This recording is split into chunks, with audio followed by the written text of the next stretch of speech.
Welcome to the Autism Ontario webinar after show. We just wrapped the webinar. Guys, you did a fantastic job. As we stated, we're going to try and get some answers to the questions that we didn't have time for in the live webinar. So I've got the questions here that were submitted, and we just want to dive in and provide some more feedback to people.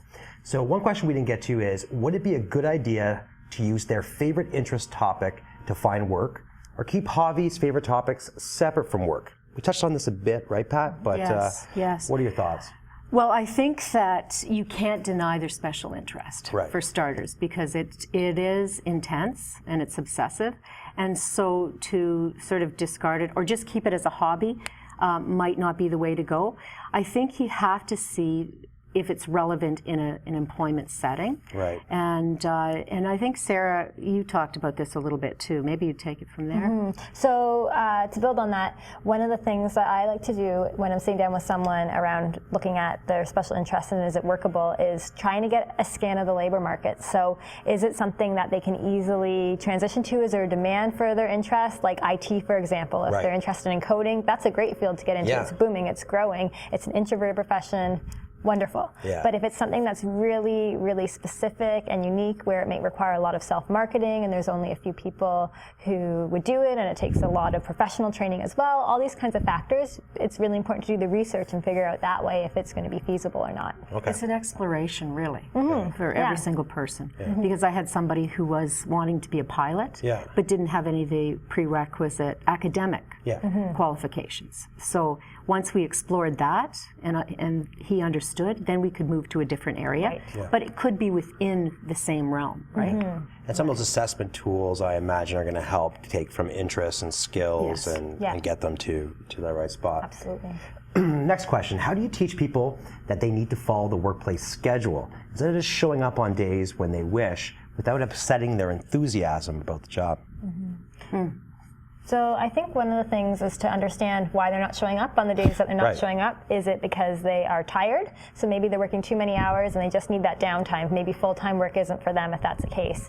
Maybe it's a matter of scheduling and having shifts later in the day is more important or a good step for them. Maybe it just means having an honest conversation and really setting expectations clearly, because for people with ASD, that concrete information is really important. So maybe they're just not aware of what's necessary in order to maintain a job. Maybe they just don't have a schedule at the home front. That's very clear to them. This is the day you work, here's the time you have to be in, here's the time you leave, here's how you get, maybe it's that simple. And ensuring a schedule when they're not working as well. Right. Keeping it. Something very clear visually. Absolutely. Do you have any suggestions for individuals making the transition to post-secondary? We talked a little bit about this in both of your practices as a next step before part-time or full-time employment. I suggest to everybody that I meet with to get connected with either the accessibilities or disability services right away. And then I usually encourage that person to actually make a standing appointment with that counselor that they're connected to every single week of the semester. So then there's never any room for that person to get really off track during their experiences because they are unsure on how to handle assignment or communicate with the professor. They've got that regular person there to help them with that. And then the second thing is making sure that they do connect with their career services from early on, because there's a lot of help that they can provide to people during and then once they graduate as well around helping them find jobs. Getting started early on this, getting ahead of it is the biggest issue while you're there. Pat, you mentioned that a lot of people from your program actually then move into post-secondary education. What is it about what you guys are doing that you think facilitates that? Well, I think we provide the background. I think it's week 7 we do post-secondary education. So we provide the background that Sarah's talking about, the supports that are available. We also encourage them to access additional help if they need it for some of the executive functioning skills. They may need a tutor.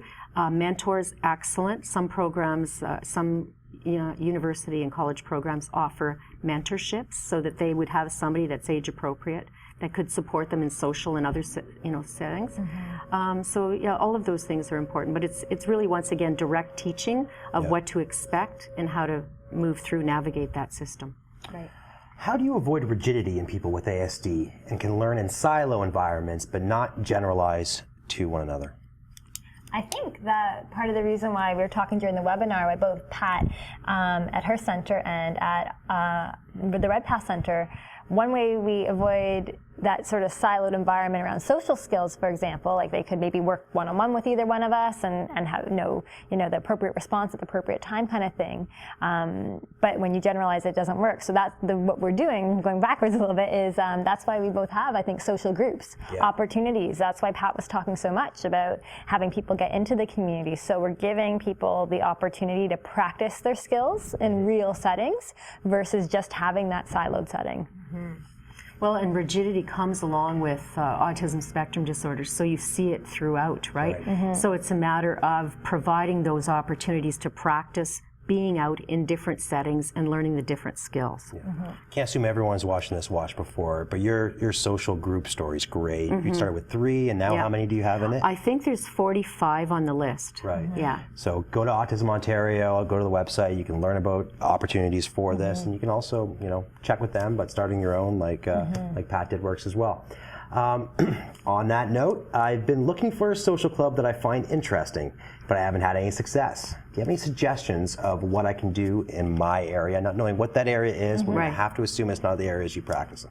What do you like to do is the question, and it depends on the area, like how large the population is in terms of whether you'll find that, but even seeking out another person that might be interested in the same things and then broadening it from there. Yeah. But I know people that are involved in railway train clubs to, very involved in Comic-Con clubs to a whole variety of different things, and they find each other somehow. Mm-hmm. So it's to find what you like and then find the people that are doing it too, and that's a social group. But if this individual probably knows what they like, I'm assuming, but doesn't know how to find them, I think you mentioned an app or something? Oh, right. So I mentioned like Meetupcom as a really good website. You type in your interest, you type in your location, it'll tell you the closest location where people meet who talk about those things. But also there's, you can look through your city's recreation and leisure guide, do a continuing education course through a local college or university, like cooking even, that sort of thing.